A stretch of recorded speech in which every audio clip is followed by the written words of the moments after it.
Militants ഗ്രൂപ്പ്സിൻ്റെ നേതൃത്വത്തിൽ ഇന്ത്യയിൽ ഉടനീളം പലതരത്തിലുള്ള പ്രശ്നങ്ങൾ അവർ സൃഷ്ടിക്കുന്നുണ്ട്. ബ്രിട്ടീഷുകാർക്കെതിരായി തുറന്ന യുദ്ധമാണ്. അതിൽ ആദ്യത്തെ കാലഘട്ടത്തിൻ്റെ ഒരു മിലിറ്റൻ ആക്ടിവിറ്റീസിൻ്റെ ഒരു അവസാനം വരുന്നത് ഗദ്ദാർ മൂവ്മെൻറ്റോട് കൂടിയാണ്. ഹലോ, നമസ്കാരം. എൻട്രി പി എസിലേക്ക് സ്വാഗതം. എൻ്റെ പേര് അലക്സ് അപ്പച്ചൻ. നമ്മൾ ഈ ഒരു സെഷനിൽ ഇന്ത്യൻ ഹിസ്റ്ററിയിലെ ഏതാനും ചില ഡിഗ്രി തല ചോദ്യങ്ങൾ എങ്ങനെയാണ് സോൾവ് ചെയ്യേണ്ടത് എന്ന് നോക്കാം. അപ്പോൾ നമുക്ക് പ്രീവിയസ് ക്വസ്റ്റ്യൻസായിട്ടും പ്രാക്ടീസ് ക്വസ്റ്റ്യൻസായിട്ടുമുള്ള ഏതാനും ചില ചോദ്യങ്ങൾ പല ടൈപ്പിൽ നമ്മൾ എടുത്തിട്ടുണ്ട്.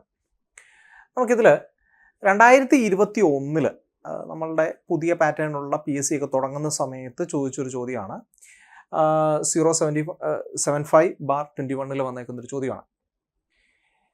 Which one of the following does not belong to the same category? എന്നിട്ട് ഇതിനകത്ത് ഉൾപ്പെടാത്തത് എന്താണ് എന്നാണ് ചോദിച്ചിരിക്കുന്നത്.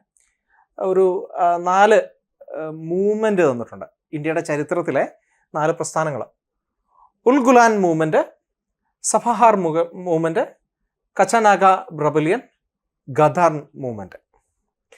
എന്നിട്ട് നമ്മുടെ ഓപ്ഷൻസ് കുറച്ചും കൂടെ സിമ്പിളാണ്. A 1 only, B 2 only, C 3 only, D 4 only. ഇങ്ങനെയാണ് നമ്മുടെ ചോദ്യം വന്നിരിക്കുന്നത്. നമുക്കിതിൻ്റെ മലയാളം കൂടി നോക്കാം. താഴെ പറയുന്നവയിൽ ഏതാണ് ഒരേ വിഭാഗത്തിൽ പെടാത്തത്? കൂട്ടത്തിൽ പെടാത്ത ഏതാണ്? ഉൽഗുലാൻ മൂവ്മെൻറ്റ്, സഫഹാർ മൂവ്മെൻറ്റ്, കച്ചനാഗ കലാപം, ഗദ്ദാർ പ്രസ്ഥാനം. ഓക്കെ, ഓപ്ഷൻസും അത് തന്നെ. അപ്പോൾ നമ്മൾ ഇതിൻ്റെ ഒരു ഐഡിയ നമ്മൾ മനസ്സിലാക്കേണ്ടത്, ഇത് ഏത് രീതിയിലായിരിക്കും ഇതിൻ്റെ നമ്മൾ ഒരു ഗ്രൂപ്പായിട്ട് മാറ്റുക. ഒരേ സ്വഭാവമുള്ള ഒരു 3 മൂവ്മെൻറ്റ് എന്തായാലും ഉണ്ട്. ഒരെണ്ണത്തിന് മാത്രമേ വ്യത്യാസമുള്ളൂ. നമുക്കതിൻ്റെ ഉത്തരത്തിലേക്ക് പോവുകയാണെങ്കിൽ D ആണ് റൈറ്റ് ആൻസർ എന്ന് കാണാം. അതായത് ഗദ്ദാർ മൂവ്മെൻ്റ് ആണ് ഇതിൽ കൂട്ടത്തിൽ പെടാത്തത്. ഈ 3 പ്രത്യേകതയുണ്ട്. ഇവയെല്ലാം ട്രൈബൽ മൂവ്മെൻ്റ് ആണ്. ഇത് പൊളിറ്റിക്കൽ മൂവ്മെൻ്റ് ആണ്. പൊളിറ്റിക്കൽ മൂവ്മെൻറ്റിൽ തന്നെ എക്സ്ട്രീമിസ്റ്റ് ആയിട്ടുള്ള ടെററിസ്റ്റ് മൂവ്മെൻറ്റ്സിലൊന്നാണ്. അതായത് മിലിറ്റൻറ്റ് മൂവ്മെൻറ്റ്സ് എന്ന് പറയും. നമ്മൾ ഈ മോഡേൺ ഹിസ്റ്ററി പഠിക്കുന്ന സമയത്ത് ഈ ബ്രിട്ടീഷുകാർ ഇന്ത്യയിൽ അവരുടെ ഒരു ഭരണം ആരംഭിക്കാൻ തുടങ്ങി. അന്ന് മുഗൾ രാജാക്കന്മാർ ഡൽഹിയിൽ ഒരു ചെറിയ രാജാക്കന്മാരായിട്ട് മാറി. ഇവരുടെ ഒരു കീഴിൽ സംരക്ഷിക്കപ്പെടുന്ന രാജാക്കന്മാരായിട്ട് മാറി. എന്നിട്ട് മുഗൾ ചക്രവർത്തിമാരുടെ പേരിൽ ഭരണം നടത്തുന്ന മുഴുവൻ ഇംഗ്ലീഷുകാരായിരുന്നു. അപ്പോൾ ഇംഗ്ലീഷുകാർ ഇന്ത്യയിൽ അവർ പിടിച്ചെടുത്ത പ്രധാനപ്പെട്ട 3 പ്രസിഡൻസി, മദ്രാസ്, ബോംബെ, അതുപോലെ തന്നെ കൽക്കട്ട പ്രദേശങ്ങളിലൊക്കെ അവരുടെ നിയമരീതികളൊക്കെ കൊണ്ടുവന്നു.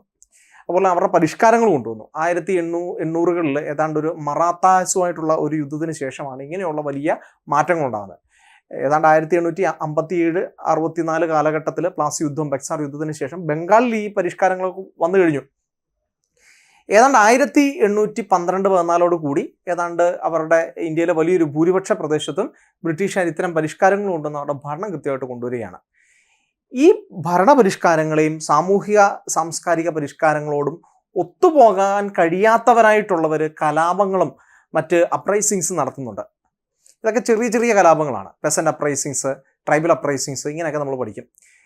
അപ്പോൾ ഇങ്ങനെയുള്ള അപ്രൈസിങ്സിൽ ട്രൈബൽ അപ്രൈസിങ്സ് നമുക്ക് കുറച്ചേറെ കാണാൻ വേണ്ടി കഴിയും. ഇത് പിൽക്കാലത്തൊക്കെ ഇങ്ങനെ 20-ാം നൂറ്റാണ്ടിലുമൊക്കെ ഇങ്ങനെ നിലനിന്നിരുന്നു. ഇവയിൽ 3 പേരാണ് നമ്മൾ ആദ്യം കാണുന്നത്. ഇതിൽ ഏറ്റവും പ്രധാനമായിട്ടുള്ള ഇന്ത്യയുടെ ചരിത്രത്തിൽ തന്നെ വളരെ പ്രധാനപ്പെട്ട ഒരു ട്രൈബൽ മൂവ്മെൻ്റ് ആയിരുന്നു ഉൽഗുലാൻ മൂവ്മെൻറ്റ് എന്ന് പറയുന്നത്. ഈ മുണ്ട എന്ന് പറയുന്ന ജാർഖണ്ഡ് പ്രദേശത്തെ ഒരു പ്രധാന ഗോത്രവർഗമുണ്ട്. ഇവരുടെ നേതൃത്വത്തിൽ 1-ലധികം പ്രാവശ്യം കലാപങ്ങൾ ഉണ്ടായിട്ടുണ്ട്. 1850-കളിലൊക്കെ കലാപം ഉണ്ടായിട്ടുണ്ട്. ഏറ്റവും പ്രധാനപ്പെട്ട ഒരു കലാപം നടക്കുന്നത് ബിർസ മുണ്ട എന്ന് പറയുന്ന ഒരു യുവ നേതാവിൻ്റെ നേതൃത്വത്തിൽ വന്നിട്ടുള്ള ഒരു വലിയ കലാപമാണ്. ഏതാണ്ട് അദ്ദേഹം വളരെ ചെറുപ്പത്തിൽ തന്നെ മരിച്ചു പോവുകയും ചെയ്തു. ഏതാണ്ട് 1900-ന് മുമ്പായിട്ട് ഈ കലാപമൊക്കെ അങ്ങ് കെട്ടടങ്ങി. 1880-കളുടെ അവസാനം തുടങ്ങി 1890-കളിലൊക്കെ കാര്യമായിട്ടുണ്ടായിരുന്ന ഒരു കലാപമാണ് ഇന്നത്തെ ജാർഖണ്ഡ് പ്രദേശത്ത്. ഇതൊരു ട്രൈബൽ കലാപമായിരുന്നു. സഫഹാർ മൂവ്മെൻറ്റ് എന്ന് പറയുന്നത് ബീഹാറിലെ സാന്താൾ ഗോത്രവർഗക്കാർ നടത്തിയിട്ടുള്ള പ്രധാനപ്പെട്ട ചില ഒന്നിലേറെ കലാപങ്ങളുണ്ട്. 1850-കളിലൊക്കെ ഈ കലാപമുണ്ട്. 1868-ലാണ് സഫഹാർ മൂവ്മെൻ്റ് എന്ന് പറയുന്ന പ്രധാനപ്പെട്ട ഒരു മൂവ്മെൻറ്റ് കാര്യമായിട്ടുണ്ടാവുന്നത്. ഇത് ബീഹാർ കേന്ദ്രീകരിച്ചിട്ടുള്ള ഭഗത് മൂവ്മെൻറ്റിൻ്റെ ഒരു ഭാഗമായിരുന്നു. ഒരു പ്രധാനപ്പെട്ട ഒരു ഗോത്ര കലാപങ്ങളിൽ ഒന്നാണ്. 1860-68 തുടങ്ങി 70-കളിലൊക്കെ ഇത് കാണാം. അപ്പം ഒന്ന് ഇതാണ്. ഇനി അടുത്തത് കച്ച നാഗ റിബലിയൻ ആണ്. ഇപ്പം നമ്മൾ ജാർഖണ്ഡ്, ബീഹാറാണ് പറഞ്ഞെങ്കിൽ ഇത് കുറച്ച് സ്ഥലം അങ്ങോട്ട് മാറി നമ്മുടെ നോർത്ത് ഈസ്റ്റ് പ്രദേശത്ത് നമ്മുടെ ഇന്നത്തെ നാഗാലാൻഡ് സംസ്ഥാനത്തിൽ നാഗ ഹിൽസ് എന്ന് പറയുന്ന ഒരു ഗോത്ര വിഭാഗമുണ്ട്. അവരുടെ ഇടയിൽ കച്ച നാഗ ട്രൈബ് നടത്തിയിട്ടുള്ള ഒരു വലിയ ഗോത്ര കലാപമായിരുന്നു അത്. അപ്പം ഇതും ഏതാണ്ട് ആ കാലഘട്ടത്തിലൊക്കെ തന്നെ 19-ാം നൂറ്റാണ്ടിൽ നടന്ന ഒരു കലാപമാണ്. അതേസമയത്ത് ഗദ്ദാർ മൂവ്മെന്റ് എന്ന് പറയുന്നത് ശരിക്കും ഒരു രാഷ്ട്രീയ മൂവ്മെന്റ്, അതായത് നമ്മുടെ ദേശീയ പ്രസ്ഥാനങ്ങളുടെ ഭാഗമായിട്ട് 2 കാലഘട്ടത്തിലായിട്ട് മിലിറ്റന്റ് അപ്രൈസിങ്സ് നടന്നിട്ടുണ്ട്. അതായത് നമ്മൾ ഇന്ത്യയുടെ ദേശീയ പ്രസ്ഥാനങ്ങൾ നോക്കുമ്പോൾ നമ്മൾ ഈ ട്രൈബൽ മൂവ്മെന്റ്സുമായിട്ടൊന്നും ബന്ധമില്ലാത്ത രീതിയിൽ വേറൊരു രീതിയിലാണ് അത് ഡെവലപ്പ് ചെയ്യുന്നത്. 1885 നമ്മുടെ കോൺഗ്രസ് രൂപീകരിക്കപ്പെടുന്നു, ഇന്റർനാഷണൽ കോൺഗ്രസ്. കേരളത്തിലെ പ്രധാനപ്പെട്ട രാഷ്ട്രീയ നേതാക്കളെല്ലാം കൂടെ ചേർന്നിട്ടാണ് ഇത് രൂപപ്പെടുന്നത്.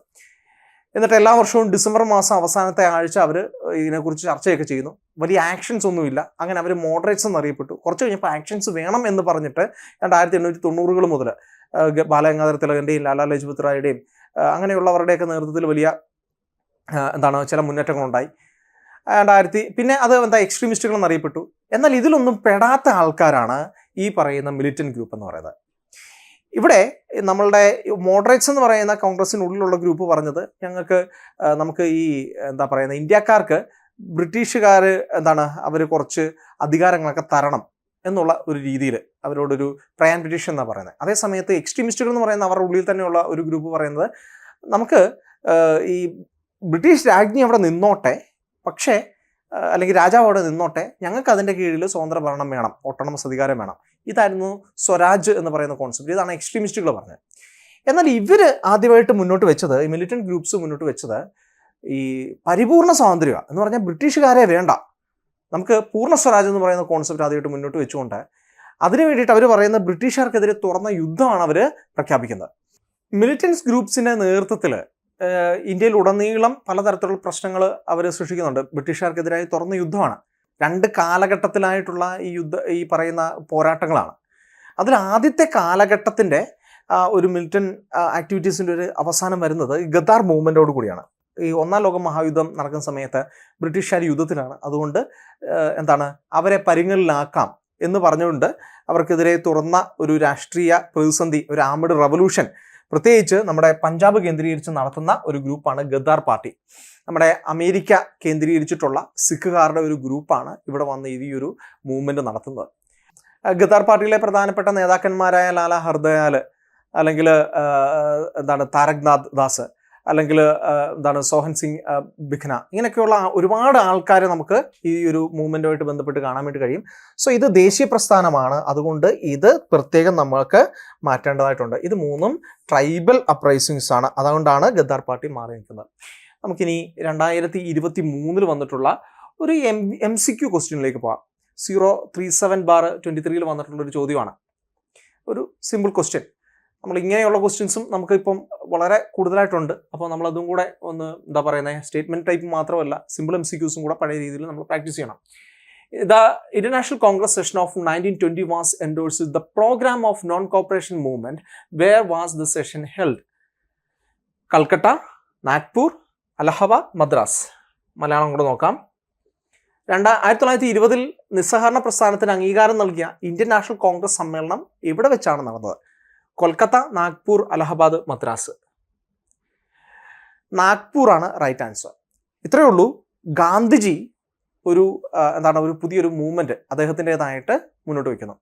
1915 അദ്ദേഹം ഇന്ത്യയിലേക്ക് വന്നിരുന്നു. അതിനുശേഷം 1917-ലും 18-ലുമായിട്ട് ചെറിയ കാര്യങ്ങളിലൊക്കെ അദ്ദേഹം ഇടപെടുന്നു.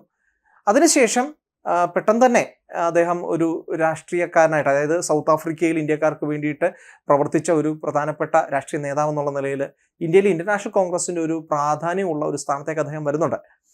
ആ സമയത്താണ് നമ്മുടെ 1-ാം ലോക മഹായുദ്ധം അവസാനിച്ചിട്ട് ഈ ബ്രിട്ടീഷുകാർ അവരുടെ ശത്രുക്കളായ തുർക്കിയുടെ സുൽത്താൻമാരുടെ അധികാരങ്ങൾ എടുത്ത് കളയാൻ വേണ്ടിയിട്ടുള്ള തീരുമാനം എടുക്കുന്നത്. അപ്പം ഈ തുർക്കി സുൽത്താൻമാരുടെ ഒരു പ്രത്യേകത എന്ന് വെച്ച് കഴിഞ്ഞാൽ അവർക്ക് ഖലീഫ സ്ഥാനമുണ്ട്. അതായത് ആഗോളതലത്തിലെ മുസ്ലിം സമൂഹത്തിൻ്റെ ഒരു ആത്മീയ നേതാവും രാഷ്ട്രീയ നേതാവും ഒക്കെ ആയിട്ടുള്ളൊരു സ്ഥാനമാണ്. നമ്മളുടെ ഈ പറയുന്ന ഖലീഫയ്ക്കുള്ളത്. ഈ ഖലീഫ സ്ഥാനം എടുത്ത് കളയുന്നതുമായിട്ട് ബന്ധപ്പെട്ട് വലിയ പ്രശ്നങ്ങൾ ഉണ്ടാകുന്നു ആഗോളതലത്തിൽ തന്നെ. അപ്പോൾ ഒരു മതപരമായ സ്ഥാനമാണല്ലോ. അപ്പോൾ അങ്ങനെ ഖിലാഫത്ത് മൂവ്മെന്റ് ഉണ്ടാകുന്നു. ഖിലാഫത്ത് മൂവ്മെന്റിന്റെ ഭാഗമായിട്ട് തന്നെ ആ കാലത്ത് ഇന്ത്യയിൽ ഉണ്ടായിരുന്ന ചില പ്രശ്നങ്ങൾ അടിസ്ഥാനമാക്കി നോൺ കോപ്പറേഷൻ അല്ലെങ്കിൽ നിസ്സഹകരണ പ്രസ്ഥാനം കൂടെ രൂപപ്പെടുകയാണ്. ജാലിയൻ വാലാബാഗ് മസാക്കർ, അങ്ങനെയുള്ള കുറച്ച് റൗലാറ്റ് ആക്ട്, ഇങ്ങനെയുള്ള ചില പ്രശ്നങ്ങളൊക്കെ ഉണ്ടാകുന്നുണ്ട്. അപ്പോൾ ഖിലാഫത്ത് പ്രസ്ഥാനത്തിന്റെ പ്രസിഡന്റ് നമ്മളുടെ ഗാന്ധിജിയാണ്. അതേപോലെ തന്നെ നോൺ കോപ്പറേഷൻ അതിൻ്റെ ഭാഗമായിട്ട് മുന്നോട്ട് വയ്ക്കുമ്പോഴത്തേക്ക് ഒരു ഹിന്ദു മുസ്ലിം യൂണിറ്റി അവിടെ ക്രിയേറ്റ് ചെയ്യപ്പെടും എന്നാണ് ഗാന്ധിജിയുടെ ഒരു ആശയം. അങ്ങനെ ഗാന്ധിയൻ രീതിയിൽ ഒരു സത്യാഗ്രഹ ബേസ് ചെയ്തിട്ടുള്ള ഒരു എന്താ പറയുന്ന ഇങ്ങനത്തെ ഒരു റാഡിക്കൽ മൂവ്മെന്റ് അദ്ദേഹം മുന്നോട്ട് വെച്ചു. ഇതിനെക്കുറിച്ച് ചർച്ച ചെയ്യാൻ വേണ്ടിയിട്ട് വലിയ രീതിയിൽ ഇന്റർനാഷണൽ കോൺഗ്രസ്സിലെ പല കോൺഗ്രസ്സുകളും അത് ചർച്ച ചെയ്തു. അത് കഴിഞ്ഞിട്ട് ഇന്റർനാഷണൽ കോൺഗ്രസ് അത് 2 സെഷൻസ് ആയിട്ടാണ് ചർച്ച ചെയ്തത്. ഇവിടെയാണ് നമുക്ക് ചെറുതായിട്ടൊന്ന് തെറ്റാനുള്ള ചാൻസ്. കാരണം 1920 2 സെഷൻസ് ആണ് നടന്നത്. അതായത് രണ്ടും ഈ non corporation movement international Congress start ചെയ്യുന്നതിനെ കുറിച്ചാണ് ചർച്ച ചെയ്തത്. 1920 സെപ്റ്റംബറിൽ കൽക്കട്ടയിൽ ഒരു സെഷൻ കൂടി. ആ കൽക്കട്ടയിൽ ചേർന്ന ഒരു സെഷനിൽ ഇതിനകത്തൊരു തീരുമാനം എടുത്തില്ല, ഒരു ഫൈനൽ തീരുമാനം എടുത്തില്ല. ഇതൊരു സ്പെഷ്യൽ സെഷനാണ്. ലാലാ ലജ്പത് റായ് ആയിരുന്നു അതിൻ്റെ അധ്യക്ഷൻ. അതേസമയത്ത് നാഗ്പൂർ എന്ന് പറയുന്ന നമ്മുടെ ആനുവൽ സെഷൻ ഉണ്ട്, അതായത് വാർഷിക സമ്മേളനമുണ്ട്. ഈ വാർഷിക സമ്മേളനത്തിലാണ് ഇതിനകത്തൊരു തീരുമാനം എടുത്തുകൊണ്ട് ഇന്റർനാഷണൽ കോൺഗ്രസ് ഖിലാഫത്ത് പ്രസ്ഥാനത്തിനോട് ചേർന്നുകൊണ്ട് നോൺ കോപ്പറേഷൻ മൂവ്മെന്റ് എന്ന് പറയുന്ന ഒരു മൂവ്മെന്റ്, നിസ്സഹകരണ പ്രസ്ഥാനം ഔദ്യോഗികമായിട്ട് അവരുടെ പ്രോഗ്രാമായിട്ട് സ്വീകരിച്ചത്. സി വിജയരാഘവാചാര്യരായിരുന്നു അതിൻ്റെ അധ്യക്ഷൻ. അങ്ങനെ ഗാന്ധിജിയുടെ പ്രോഗ്രാം സ്വീകരിക്കപ്പെട്ടു. നേരത്തെയുള്ള കൽക്കട്ട സെഷനിലും മറ്റു പല സമ്മേളനങ്ങളിലും ഗാന്ധിജിയുടെ ആശയത്തെ തള്ളിക്കളഞ്ഞു. ഈ കൽക്കട്ട സെഷൻ്റെയൊക്കെ പശ്ചാത്തലത്തിൽ CR ദാസ്, മദൻ മോഹൻ മാളവ്യ തുടങ്ങുന്നവരും ഒക്കെ ഇതിനകത്തൊരു അത് അത്ര വിശ്വാസ്യതയൊന്നും ഞങ്ങൾക്കില്ല എന്ന് തുറന്നു പറയുകയൊക്കെ ചെയ്തിരുന്നു. എന്നാൽ ഇവിടെ അത് ഐക്യകണ്ഠേന സ്വീകരിക്കുകയാണ് ചെയ്തത്. അതുപോലെ തന്നെ കോൺഗ്രസിൻ്റെ മെമ്പർഷിപ്പ് പോളിസി പുതുക്കുകയും ഈ താഴെ തട്ടിലുള്ള ജനങ്ങളിലേക്ക് കോൺഗ്രസ് ഇറങ്ങി വരികയും അതിനൊരു രാഷ്ട്രീയ രൂപീകരണം കൊടുക്കുകയും ഒരു സംഘടനയിൽ ഒരു പുനഃസംഘടന നടക്കുകയൊക്കെ ചെയ്തത് ഈ ഒരു സെഷനിലാണ്. അതേപോലെ തന്നെ ഇതിന് വേറൊരു പ്രത്യേകത, ഇവിടെ തിലക് ഫണ്ട് എന്ന് പറഞ്ഞ ബാലഗംഗാധര തിലകൻ മരിക്കുന്നത് ഈ കാലഘട്ടത്തിലാണ്. അപ്പോൾ അദ്ദേഹത്തിന്റെ പേരിൽ ഒരു തിലക് ഫണ്ട് എന്ന് പറയുന്ന ഒരു ഫണ്ട് രൂപീകരിക്കുന്നതൊക്കെ ഈ കാലഘട്ടത്തിലാണ്. നമുക്ക് വേറെ ചോദ്യം നോക്കാം. Consider the following statements regarding the government of India act 1935. 2 statement ആണ്. The act proposed the formation of an all India federation comprising in British Indian provinces and princely states. Second statement, defense, foreign affairs was to be managed by the federal legislature under the act. Which of the above statements are correct? 1 only, 2 only, both 1 and 2, neither 1 nor 2. Malayalam നോട് നോക്കാം. India government act 1935 സംബന്ധിച്ച് താഴെ പറയുന്ന പ്രസ്താവന പരിഗണിക്കുക. British Indian പ്രവിശ്യകളും നാട്ടുരാജ്യങ്ങളും ഉൾക്കൊള്ളുന്ന ഒരു അഖിലേന്ത്യാ ഫെഡറേഷൻ രൂപീകരിക്കാൻ ഈ നിയമം നിർദ്ദേശിച്ചു. ഓക്കെ, ഈ നിയമപ്രകാരം പ്രതിരോധം, വിദേശകാര്യം എന്നിവ ഫെഡറൽ നിയമനിർമ്മാണ സഭയാണ് കൈകാര്യം ചെയ്യേണ്ടിയിരുന്നത്. അതായത് നമുക്ക് ചോദ്യം 1935 ഗവൺമെന്റ് ഓഫ് ഇന്ത്യ ആക്ട് എന്ന് പറയുന്ന ഒരു ആക്ട് അവിടെ നടപ്പിലാക്കി. ഈ ആക്ട് എന്ന് പറയുന്നത് ഇന്ത്യയുടെ ചരിത്രത്തിൽ തന്നെ നിർണായകമായ ഒരു ആക്ടാണ്. നമ്മുടെ ഇന്നത്തെ ഭരണഘടനയുടെ ഭൂരിപക്ഷവും സ്വീകരിച്ചിരിക്കുന്ന ഈ ആക്ടിലാണെന്നൊക്കെ നമ്മൾ പലപ്പോഴും പഠിക്കുന്നുണ്ട്. ഈ ആക്ട് നമ്മളുടെ ഈ ഇന്ത്യയിലെ നാട്ടുരാജ്യങ്ങളും ഈ ബ്രിട്ടീഷുകാർ ഭരിച്ചിരുന്ന പ്രവിശ്യകളും എല്ലാം കൂടെ ചേർത്ത് വലിയൊരു ഫെഡറേഷനായിട്ട് മാറ്റാൻ വേണ്ടിയിട്ട് ഒരു പ്രപ്പോസലാണ് വെക്കുന്നത്.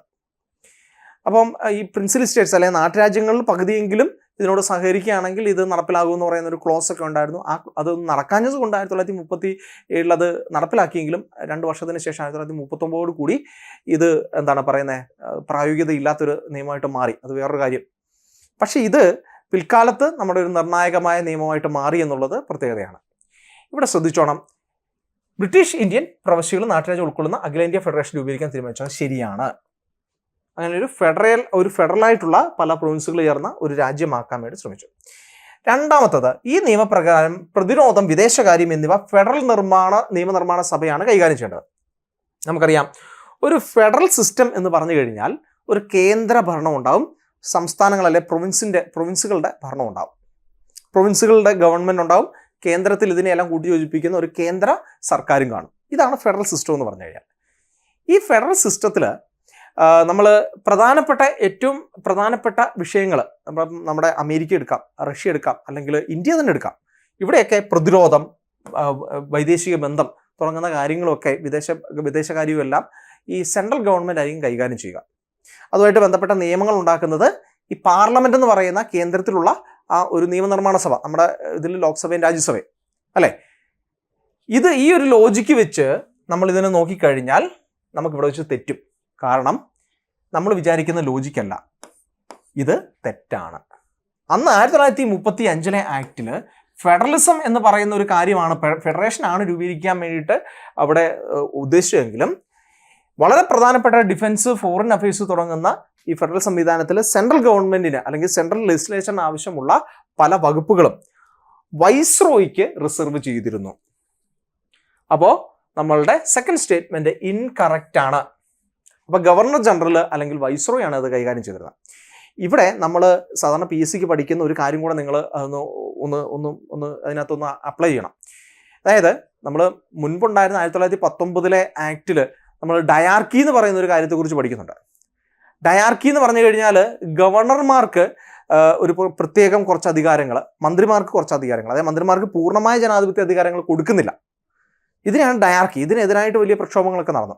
തുടർന്ന് 1935 ഈ പ്രൊവിൻഷ്യൽ ഡയാർക്കി എടുത്ത് മാറ്റി എന്ന് പറഞ്ഞു കഴിഞ്ഞാൽ പ്രൊവിൻസുകളിലെ, ഇപ്പം മദ്രാസ് പ്രസിഡൻസി പോലെയുള്ള അവിടെയുള്ള പ്രൊവിൻസുകളിലെ ഗവൺമെന്റിലെ മന്ത്രിമാർക്ക് എല്ലാ അധികാരങ്ങളും കൊടുത്തു. പിന്നെ ഗവർണർമാർക്ക് ഒരു അധികാരമില്ല. ഗവർണർമാർ വെറും ഒരു നോമിനലായിട്ടുള്ള ഒരു ഹെഡുകളാണ്.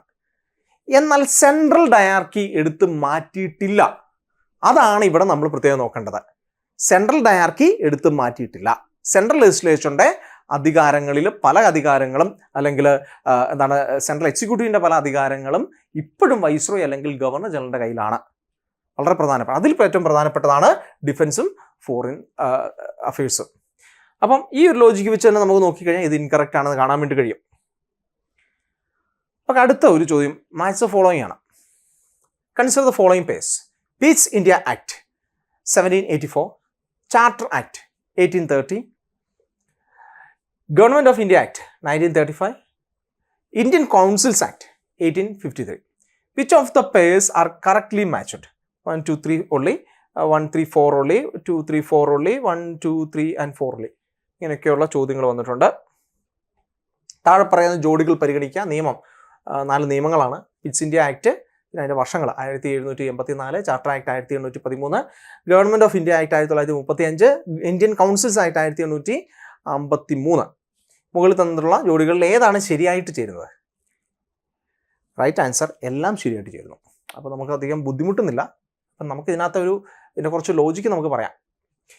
ഇവിടെ പേരുകളാണ് കൊടുത്തിരിക്കുന്നത്. നമുക്ക് സാധാരണ നിയമങ്ങളൊക്കെ ചോദിക്കും, വർഷം കൂടെ ചേർത്ത് ചോദിക്കും. ഇവിടെ ശ്രദ്ധിച്ചേ, ഇതിനകത്ത് പേരുകൾ വെറുതെ കൊടുത്തിരിക്കുക. ചാർട്ടർ ആക്ട്, ഏത് ചാർട്ടർ ആക്ട് എന്നുള്ളൊരു ചോദ്യമൊക്കെ വരും. നമുക്ക് ഈ ഓരോ നിയമങ്ങളിലുമുള്ള അതിൻ്റെ പ്രത്യേകതകൾ അനുസരിച്ചാണ് ഈ പേരുകൾ വന്നിട്ടുള്ളത്.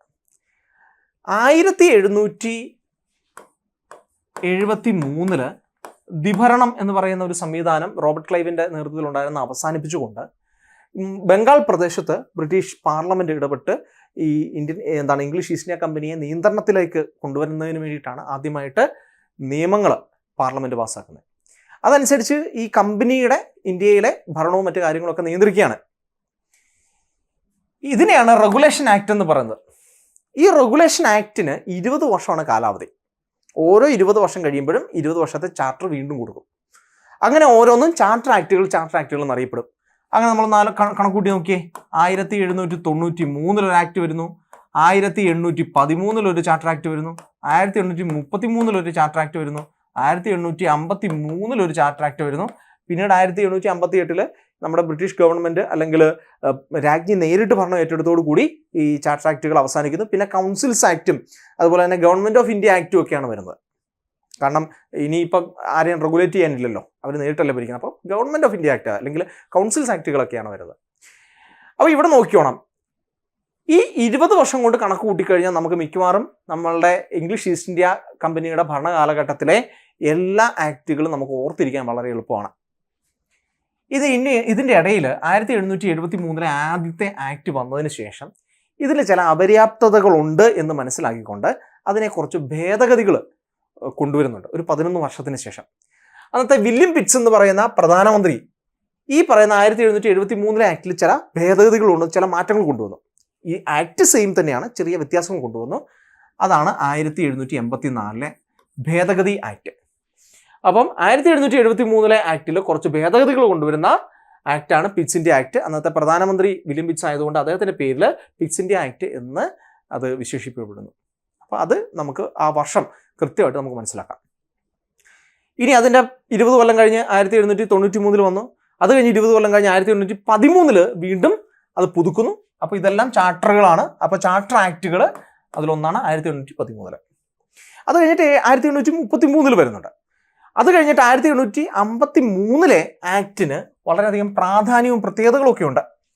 1853 ആക്ടിൽ 20 വർഷം എന്ന് പറയുന്നത് മെൻഷൻ ചെയ്തിട്ടില്ല. ഇതിന് മുമ്പുള്ള എല്ലാ ആക്ടുകളിലും 20 വർഷത്തേക്കുള്ള അധികാരങ്ങൾ കൊടുത്തിട്ടുണ്ടെങ്കിൽ, കമ്പനിക്ക് അധികാരങ്ങൾ കൊടുത്തിട്ടുണ്ടെങ്കിൽ, ഈ ഒരു ആക്ടിൽ എപ്പോൾ വേണമെങ്കിലും ബ്രിട്ടീഷ് പാർലമെന്റ് അധികാരം ഏറ്റെടുക്കാം എന്ന് പറയുന്ന ഒരു രീതിയാണ് ഉണ്ടായിരുന്നത്.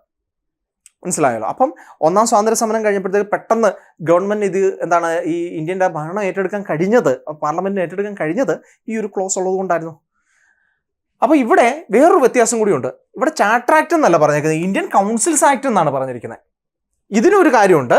കാരണം ഇന്ത്യയുടെ ചരിത്രത്തിൽ ആദ്യമായി പാർലമെന്ററി രീതിയിൽ ഒരു നിർമ്മാണ സംവിധാനം വരുന്നത് ഈ ആക്ടിലാണ്. അതുകൊണ്ടാണ് അതിനെ ഇന്ത്യൻ കൗൺസിൽസ് ആക്ട് എന്ന് പറയുന്നത്. നമുക്കതിനെക്കുറിച്ച് നോക്കാം. പിറ്റ്സ് ഇന്ത്യ ആക്ട് 1774 1773 റെഗുലേറ്റിംഗ് ആക്ടിൻ്റെ പല പ്രശ്നങ്ങളും പരിഹരിച്ചുകൊണ്ട് അതിനൊരു ഭേദഗതി കൊടുക്കുന്ന ഒരു രീതിയാണ്. അതുമായിട്ട് ബന്ധപ്പെട്ട് ബോർഡ് ഓഫ് കൺട്രോൾ എന്ന് പറയുന്ന പുതിയൊരു സംവിധാനം ഈ കമ്പനിയുടെ നിയന്ത്രണത്തിന് വേണ്ടിയിട്ട്, ഇന്ത്യയുടെ ഭരണത്തിന് വേണ്ടിയിട്ട് നടപ്പിലാക്കുകയുണ്ടായി. 1813 ആക്ട് അതിന് പ്രാധാന്യം എന്താണെന്ന് വെച്ച് കഴിഞ്ഞാൽ ഇത് കഴിഞ്ഞ് 20 വർഷം കഴിഞ്ഞ് പിന്നെ 20 വർഷം കഴിഞ്ഞിട്ടാണ് വരുന്നത് 1773 ശേഷം അല്ലേ. ഈ ഒരു ചാർട്ടർ ആക്ടിൻ്റെ പ്രത്യേകത ഇംഗ്ലീഷ് ഈസ്റ്റ് ഇന്ത്യ കമ്പനിക്ക് ഇന്ത്യയുടെ മുകളിലുണ്ടായിരുന്ന മൊണോപ്പൊളി അവസാനിപ്പിച്ചു. മൊണോപ്പൊളി എന്ന് പറഞ്ഞു കഴിഞ്ഞാൽ ഒരു കച്ചവടത്തിലൊരു അപ്രമാദിത്യം കൊടുക്കുകയാണ്. അപ്പോൾ അവിടെ വേറെ ഇംഗ്ലീഷുകാർക്ക് ആർക്കും അവിടെ കച്ചവടം ചെയ്യാൻ പറ്റില്ലായിരുന്നു. അപ്പോൾ ഇംഗ്ലീഷ് ഈസ്റ്റ് ഇന്ത്യ കമ്പനിയാണ് മൊത്തം ഈ വ്യാപാരം അടക്കി ഭരിച്ചിരുന്നത്. ഇത് നിർത്തലാക്കിയത് 1813 അതുപോലെ തന്നെ മിഷണറി ആക്ടിവിറ്റീസിന് അംഗീകാരം കൊടുക്കുന്നത്, അതേപോലെ തന്നെ ആധുനിക വിദ്യാഭ്യാസത്തിന് തുടക്കം കുറിക്കുന്നതൊക്കെ ഈ ആക്ടുകളുടെ പ്രത്യേകതയാണ്. ഇവിടെ ഒരു എക്സെപ്ഷനേ ഉള്ളൂ. ടീ ട്രേഡ്, തേയില കച്ചവടം എന്ന് പറയുന്നതിന് ഇവർക്ക് മൊണോപ്പൊളി ഉണ്ടാകും. തേയില കച്ചവടം വേറെ ആർക്കും ചെയ്യാൻ പറ്റില്ല, ഇംഗ്ലീഷ് ഇന്ത്യ കമ്പനിയാണ്. അതുപോലെ തന്നെ ചൈനയുമായിട്ടുള്ള കച്ചവടത്തിലും മൊണോപ്പൊളി ഈ ഒരു ആക്ട് വഴി ഇംഗ്ലീഷ് ഈസ്റ്റ് ഇന്ത്യ കമ്പനിക്ക് തന്നെ നിലനിൽക്കുന്നു. അപ്പോൾ ബാക്കി കാര്യങ്ങളുമൊക്കെ നമുക്കിതായിട്ട് കാണാൻ വേണ്ടി കഴിയും. എഡ്യൂക്കേഷനുമായിട്ട് ആധുനിക വിദ്യാഭ്യാസം, അതുപോലെ മിഷണറി പ്രവർത്തനമൊക്കെ ഇവിടെയാണ് തുടങ്ങുന്നത്. ഇനി നമ്മൾ നോക്കുമ്പോൾ 1753 ആക്ട് ഇന്ത്യൻ കൗൺസിൽസ് ആക്ട് എന്ന് പറയാം. നമ്മൾ നോക്കുമ്പോൾ 1773 റെഗുലേറ്റിംഗ് ആക്ടിൽ ഈ കമ്പനിയുടെ നിയന്ത്രണത്തിന് വേണ്ടിയിട്ട് മറ്റ് സംവിധാനങ്ങളൊക്കെ ഏർപ്പാടാക്കുമ്പോൾ ഗവർണർ ജനറൽ ഉണ്ട്. ഗവർണർ ജനറലാണ് ഈ അവിടെ കാര്യങ്ങളൊക്കെ ചെയ്യേണ്ടത്. അദ്ദേഹത്തിന് ഒരു എക്സിക്യൂട്ടീവ് കൗൺസിലുണ്ട്. ഈ എക്സിക്യൂട്ടീവ് കൗൺസിൽ തന്നെയാണ് നിയമം ഉണ്ടാക്കുന്നവരും അതുപോലെ തന്നെ നിയമം നടപ്പിലാക്കുന്നവരും. അപ്പോൾ ഒരു ഫലപ്രദമായിട്ടുള്ള നല്ലൊരു സംവിധാനത്തിൽ നിയമം ഉണ്ടാക്കുന്നവരും നിയമം നടപ്പിലാക്കുന്നവരും തമ്മിൽ 2 ഗ്രൂപ്പായിരിക്കണം എന്നുള്ളതുണ്ട്. പക്ഷേ ഇവിടെ അങ്ങനെ ഒരു സംവിധാനമില്ല. എന്നാൽ നമ്മളുടെ ബ്രിട്ടീഷ് പാർലമെന്റിൽ നേരെ മറിച്ച് അവിടെ പാർലമെന്റ് ഉണ്ട്, നിയമം ഉണ്ടാക്കുന്നവരുണ്ട്, ഒരു ക്യാബിനറ്റ് ഉണ്ട്, നിയമം നടപ്പിലാക്കുന്നവർ, അങ്ങനെ ഒരു എസ്റ്റാബ്ലിഷ്ഡ് ആയിട്ടുള്ള ഒരു ഗ്രൂപ്പുണ്ട്, കൃത്യമായിട്ടൊരു ജനാധിപത്യ സംവിധാനമുണ്ട്. അപ്പോൾ ഈ സംവിധാനത്തിലേക്ക് പതിയെ ഇന്ത്യയിലേക്ക് ചില മാറ്റങ്ങളൊക്കെ ഉണ്ടാകുന്നുണ്ട്. 1833 ഒരു ലീഗൽ അഡ്വൈസറായിട്ടൊരു ലോ മെമ്പറിനെ നമ്മളുടെ അന്നത്തെ വില്യം ബെന്റിക്ക് എന്ന് പറയുന്ന ഗവർണർ ജനറലിൻ്റെ കാലഘട്ടത്തിൽ അപ്പോയിന്റ് ചെയ്യുന്നുണ്ട്. തോമസ് മക്കാളെ എന്നാണ് അദ്ദേഹത്തിൻ്റെ പേര്. തോമസ് മക്കാളയുടെ എഡ്യൂക്കേഷനെ കുറിച്ചുള്ള റിപ്പോർട്ടും അതുപോലെ തന്നെ നിയമ സംവിധാനത്തെക്കുറിച്ചുള്ള റിപ്പോർട്ടും ഒക്കെ വളരെയധികം ഫേമസ് ആണ്. അതിനുശേഷം 1853 ഈ എക്സിക്യൂട്ടീവ് കൗൺസിലിന് പുറമെ ഒരു 6 പേരുടെ ഒരു ലെജിസ്ലേറ്റീവ് കൗൺസിലും കൂടെ രൂപീകരിക്കാൻ വേണ്ടിയിട്ട് ബ്രിട്ടീഷ് പാർലമെന്റ് തീരുമാനിച്ചു 1853. ഈ 6 പേര് ചേർന്ന ഈ ലെജിസ്ലേറ്റീവ് കൗൺസിലായിരിക്കും നിയമങ്ങൾ ഉണ്ടാക്കുക. അദ്ദേഹവും ഈ ഗവർണർ ജനറലിന്റെ കീഴിലാണ്. ഈ 6 പേര് ഈ ഒരു ഇന്ത്യൻ കൗൺസിൽസ് എന്ന് പറയുന്ന രീതിയിൽ ഒരു ലെജിസ്ലേറ്റീവ് കൗൺസിലായിട്ട് മാറി നിയമം ഉണ്ടാക്കുന്നു. അത് പിന്നീട് വൈസ്രോയുടെ കീഴിലുള്ള എക്സിക്യൂട്ടീവ് കൗൺസിൽ അത് ഇപ്പം മന്ത്രിമാരൊക്കെ ചെയ്യുന്ന പോലെ അത് നടപ്പിലാക്കുന്നു. ഇങ്ങനെ ഒരു സംവിധാനമായിരുന്നു ഉണ്ടായിരുന്നത്. അങ്ങനെ ലെജിസ്ലേറ്റീവ് കൗൺസിൽ ആദ്യമായിട്ട് വരുന്നത് കൊണ്ടാണ് governor general's council for legislative purposes എന്ന് പറയുന്ന ഒരു സംവിധാനം ഉള്ളതുകൊണ്ടാണ് ഇന്ത്യൻ കൗൺസിൽസ് ആക്ട് എന്ന് ഇതിനെ വിളിക്കുന്നത്. അങ്ങനെ ലെജിസ്ലേറ്റീവ് പവേഴ്സും എക്സിക്യൂട്ടീവ് പവേഴ്സും രണ്ട് ഫംഗ്ഷൻസും പരസ്പരം സെപ്പറേറ്റ് ചെയ്യുന്ന ഒരു പ്രധാനപ്പെട്ട ആക്ടാണിത്. ഇനി 1935 act, government of India act എന്ന് നമുക്ക് പറയാൻ വേണ്ടി കഴിയും. നമ്മളുടെ ബ്രിട്ടീഷ് പാർലമെന്റ് ഇന്ത്യക്ക് വേണ്ടിയിട്ട് പാസ്സായ ഏറ്റവും വലിയ ഒരു ബില്ലാണിത്. ഇതിൽ നമ്മൾ നോക്കുമ്പോഴത്തേക്ക് ഈ പറയുന്ന ഒരു പ്രൊവിൻസുകളെയും നാട്ടുരാജ്യങ്ങളെയും കൂടെ ചേർത്ത് വെച്ച് വലിയൊരു ഫെഡറൽ സംവിധാനം കൊണ്ടുവരാനും ഒരു സുപ്രീം കോർട്ട് അല്ലെങ്കിൽ ഒരു ഫെഡറൽ കോർട്ട് കൊണ്ടുവരാനും ഒക്കെ ആയിട്ട് ഒരു ആധുനിക രാജ്യമായിട്ട് ഇന്ത്യയെ മാറ്റാൻ വേണ്ടിയുള്ള ശ്രമങ്ങൾ നടക്കുന്നു. പക്ഷെ അത് നടപ്പിലാക്കാൻ സാധിച്ചില്ല. കാരണം നമ്മുടെ നാട്ടുരാജാക്കന്മാർ എല്ലാവരും അതിനെ സഹകരിച്ചില്ല എന്നുള്ളതാണ് അതിന് കാരണം. പിന്നീട് നമ്മൾ ഇന്ത്യ സ്വതന്ത്രമാകുന്ന സമയത്ത് ഒരു ബ്രീഫ്ലി ആയിട്ട് ഇതിനെ നമ്മൾ ഈ ഒരു 1935 ആക്ടിലാണ് ഗവൺമെന്റ് ഒക്കെ നടന്നു പോകുന്നിരുന്നത്. പിന്നീട് നമ്മുടെ ആധുനിക ഭരണ സംവിധാനം വരികയാണ് ചെയ്തത്. നമ്മുടെ ആധുനിക ഭരണഘടനയുടെ വലിയൊരു ഭാഗവും എടുത്തിരിക്കുന്ന 1935 ഗവൺമെന്റ് ഓഫ് ഇന്ത്യ ആക്ടിലാണ്, ഇന്ത്യ ആക്ടിൽ നിന്നാണ്. ഓക്കെ, നമുക്കിനി ഒരു ചോദ്യം കൂടെ നോക്കാം. The drain of wealth theory was first articulated by R.C. Dutt, Dadabhai Naoroji, Gopalakrishna Gokhale, Mahadev Govind Ranade. ഇതൊരു കോൺസെപ്റ്റുവൽ ആയിട്ടുള്ള ഒരു ക്വസ്റ്റ്യൻ ആണെന്ന് പറയാം. ഒരു ഫാക്ച്വൽ ആയിട്ടുള്ള എന്നാൽ കോൺസെപ്റ്റും ഉള്ള ഒരു ക്വസ്റ്റ്യൻ. ചോർച്ച സിദ്ധാന്തം, ഡ്രെയിൻ ഓഫ് വെൽത്ത് തിയറി ആദ്യമായിട്ട് അവതരിപ്പിച്ചത് R.C. ദത്ത്, നമ്മളുടെ ദാദാഭായ് നവറോജി, ഗോപാലകൃഷ്ണ ഗോഖലെ, മഹാദേവ് റനാഡെ. റൈറ്റ് ആൻസർ ദാദാഭായ് നവറോജിയാണ്. ഈ ഡ്രെയിൻ ഓഫ് വെൽത്ത് എന്ന് പറയുന്നത് ഇന്ത്യയിൽ എന്തുകൊണ്ട് ദാരിദ്ര്യം ഉണ്ടാവുന്നു എന്നതിനെക്കുറിച്ചുള്ള ഒരു സാമ്പത്തിക ശാസ്ത്രപരമായിട്ടുള്ള പഠനമാണ്. അതായത് ബ്രിട്ടീഷുകാർ ഭരിക്കുന്ന സമയത്ത് ആ ബ്രിട്ടീഷുകാർ ഇന്ത്യയിൽ നിന്നും വലിയ ഒരു സമ്പത്ത് ഇന്ത്യക്കാരറിയാതെ പലതരത്തിൽ ഇംഗ്ലണ്ടിലേക്ക് കൊണ്ടുപോയി. അത് ഇംഗ്ലണ്ടിൻ്റെ ഡെവലപ്മെൻറ്റിന് കാരണമായിട്ട് മാറി. അതേസമയത്ത് ഇവിടെ പട്ടിണിയും പരിവട്ടവും കൂടുകയും ചെയ്തു. നമ്മുടെ ശശി തരൂരൊക്കെ ചില ഈ യൂറോപ്യൻ യൂണിവേഴ്സിറ്റീസിലൊക്കെ ഇതിനെക്കുറിച്ച് പ്രഭാഷണമൊക്കെ നടത്തിയത് നമ്മൾ യൂട്യൂബിലൊക്കെ കണ്ടിട്ടുണ്ടാകും. അപ്പോൾ ഇതിൻ്റെ ഒരു സാധനം തന്നെയാണ് നമ്മളിവിടെ പറയുന്നത്. അപ്പോൾ ആദ്യമായിട്ട് ഈ ഇന്ത്യക്കാരൊക്കെ ആ സമയത്താണ് വിദ്യാഭ്യാസമൊക്കെ നേടി ആധുനിക വിദ്യാഭ്യാസത്തിലേക്ക് വരുന്നത്. അവർ നോക്കിയപ്പോഴത്തേക്ക് ഇന്ത്യയിൽ പോവർട്ടി ഇങ്ങനെ കൂടുകയാണ്. എന്തുകൊണ്ടാണ് പോവർട്ടി കൂടാൻ കാരണം? കാരണം ബ്രിട്ടീഷുകാർ അവരിവിടെ വന്ന് ഭരിക്കുന്നു, പക്ഷെ അവർക്ക് ഇവിടെയുള്ള ജനങ്ങളോട് യാതൊരു പ്രതിബദ്ധതയില്ലാത്ത രീതിയിൽ ആണ് പെരുമാറ്റം. അങ്ങനെ 19ാം നൂറ്റാണ്ടിൽ ആദ്യമായിട്ട് ദാദാഭായ് നവറോജി തൻ്റെ പുസ്തകമായ poverty and unBritish rule in India എന്ന് പറയുന്ന പുസ്തകത്തിൽ ഡ്രെയിൻ ഓഫ് വെൽത്ത് എന്ന് പറയുന്ന സിദ്ധാന്തം മുന്നോട്ട് വെച്ചു. ഇതിൽ അദ്ദേഹം പറയുന്നത് വലിയ രീതിയിലുള്ള നികുതി ബ്രിട്ടീഷ് ഗവൺമെൻറ് ഏർപ്പാടാക്കുന്നു ഇന്ത്യക്കാരുടെ മുകളിൽ. അതേപോലെ തന്നെ ഈ ഇന്ത്യയിൽ നിന്ന് കിട്ടുന്ന വലിയൊരു റെമിറ്റൻസ്, വലിയൊരു സമ്പാദ്യം അവർ ഇംഗ്ലണ്ടിലേക്ക് കൊണ്ടുപോകുന്നു, ഇവിടെയുള്ള ഉദ്യോഗസ്ഥരും മറ്റാൾക്കാരും. അപ്പം ഇന്ത്യക്കാരായിട്ടുള്ള ഒഫീഷ്യൽസ് ഉണ്ടെങ്കിൽ ഈ ഇന്ത്യയിൽ നിന്നുള്ള സമ്പത്ത് അങ്ങോട്ട് പോകത്തില്ല. അതുപോലെ തന്നെ ഇവിടെയുള്ള നമ്മളുടെ വ്യവസായങ്ങളെയൊക്കെ തകർത്തുകൊണ്ട് ബ്രിട്ടീഷുകാർ അവരുടെ ഉൽപ്പന്നങ്ങൾ ഇന്ത്യക്കാരെ കൊണ്ട് വാങ്ങിപ്പിക്കുകയാണ്. അപ്പോൾ ഇന്ത്യയെ അവർ ഒരു റോ മെറ്റീരിയലിൻ്റെ കേന്ദ്രമായിട്ടും കൂടാതെ അവരുടെ ഉൽപ്പന്നങ്ങൾ വിൽക്കാനുള്ള ഒരു മാർക്കറ്റായിട്ടും മാറ്റി. അങ്ങനെ ഇന്ത്യക്കാരുടെ സമ്പാദ്യം മുഴുവൻ ബ്രിട്ടീഷുകാർ അങ്ങോട്ട് കൊണ്ടുപോകുന്നു. അതുപോലെ തന്നെ ഹോം ചാർജസ് എന്ന് പറയുന്ന ഒരു കാര്യം കൂടിയുണ്ട്. ബ്രിട്ടീഷ് ഗവൺമെൻറ് ഇവിടെ ഭരണം നടത്തുന്നതിനുള്ള ഒരു ഒരു പ്രവർത്തന ചെലവ് അവർ ഇന്ത്യക്കാരുടെ ഒരു റവന്യൂവിൽ നിന്ന് തന്നെയാണ് എടുത്തിരിക്കുന്നത്, ബഡ്ജറ്റിൽ നിന്നാണ് എടുക്കുന്നത്. അപ്പം ഇതും വലിയൊരു പ്രശ്നമായിട്ട് മാറുന്നു. ഇങ്ങനെ ഒരു 3-4 തലത്തിൽ ഇന്ത്യയുടെ സമ്പത്ത് മുഴുവൻ ഈ ഇംഗ്ലണ്ടിലേക്ക് പോകുന്നു എന്ന് പറയുന്ന ഒരു സിദ്ധാന്തം അദ്ദേഹം മുന്നോട്ട് വെച്ചു. ഇത് കാരണമാണ് ഇന്ത്യയിൽ എന്തുണ്ടാവുന്നത്, ദാരിദ്ര്യം ഉണ്ടാവുന്നത്. അത് കാരണമാണ് മൂലകാരണം ബ്രിട്ടീഷുകാരുടെ ഭരണമാണ്. അപ്പം ബ്രിട്ടീഷുകാരുടെ ഭരണം അവസാനിച്ച് ഇന്ത്യക്കാർ ഭരണം നടത്തിക്കഴിഞ്ഞാൽ ഇവിടെ ദാരിദ്ര്യം മാറും എന്നൊരു സിദ്ധാന്തമാണ് അടിസ്ഥാനത്തിൽ അദ്ദേഹം മുന്നോട്ട് വെച്ചത്. ഇത് പിന്നീട് ഇന്ത്യയിലെ ദേശീയ പ്രസ്ഥാനങ്ങളുടെയൊക്കെ ഒരു പ്രവർത്തനത്തിൻ്റെ ഒരു അടിത്തറയായിട്ട് മാറി. ഇന്റർനാഷണൽ കോൺഗ്രസ്, ഇന്റർനാഷണൽ കോൺഫറൻസ്, അതിൽ തന്നെ മോഡറേറ്റ്സ്, അതുപോലെ തന്നെ നമ്മളുടെ എക്സ്ട്രീമിസ്റ്റുകൾ, പിൽക്കാലത്ത് വന്ന കമ്മ്യൂണിസ്റ്റുകൾ, സോഷ്യലിസ്റ്റുകൾ, ഈ പറയുന്ന ആൾക്കാരെല്ലാം ഈ ഡ്രെയിൻ ഓഫ് വെൽത്ത് തിയറി ഏകദേശം എല്ലാവരും തന്നെ ഈ ഒരു ആശയം സ്വീകരിച്ചിട്ടുണ്ട്. അതുകൊണ്ടാണ് ഈ പറയുന്ന ബ്രിട്ടീഷുകാർ ഇന്ത്യ ഭരിക്കണ്ട എന്ന് പറയുന്ന അല്ലെങ്കിൽ ഒരു സ്വാതന്ത്ര്യ സമരത്തിന് വേണ്ടിയിട്ടുള്ള പ്രയത്നങ്ങളിൽ മിക്കവാറും എല്ലാ രാഷ്ട്രീയ പാർട്ടികൾക്കും ഒരേ രീതിയിലുള്ള കാര്യകാരണങ്ങളും ഒരേ രീതിയിലുള്ള ഒരു ഐക്യവും നമുക്ക് കാണാൻ പറ്റും. പല പാർട്ടികൾക്കും അവരെല്ലാം ചേർന്ന് ഒരു കാര്യം പറയുന്നതിന് കാരണമൊക്കെ ഇതാണ്.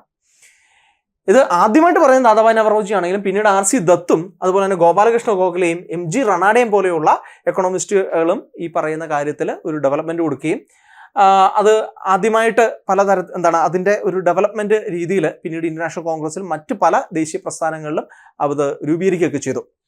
അപ്പോൾ ഇതാണ് നമ്മളുടെ ഈ ഒരു ചോദ്യത്തിന് ഉത്തരം. അപ്പം നമുക്ക് ഇവരൊക്കെ ഇത് പറഞ്ഞിട്ടുണ്ട്, പക്ഷെ ആദ്യമായിട്ട് പറയുന്നത് ദാദാഭായ് നവറോജിയാണ്. ആ പുസ്തകത്തിന്റെ പേര് ഏതാണെന്ന് നമ്മളൊന്ന് ഓർത്തു വെച്ചോണം. Poverty and the unBritish rule in India. അപ്പോൾ ഇന്ത്യൻ ദേശീയ പ്രസ്ഥാനങ്ങളുടെ നിർണായകമായ ഒരു പുസ്തകവും ഒരു സിദ്ധാന്തവുമാണ്. നമുക്കപ്പം ഇത്രയും ചോദ്യങ്ങളാണ് നമ്മളിവിടെ ഈ ഒരു സെഷൻ നോക്കുന്നത്. നമുക്കിനി മറ്റൊരു സെഷനിൽ വീണ്ടും കാണാം. Thank you.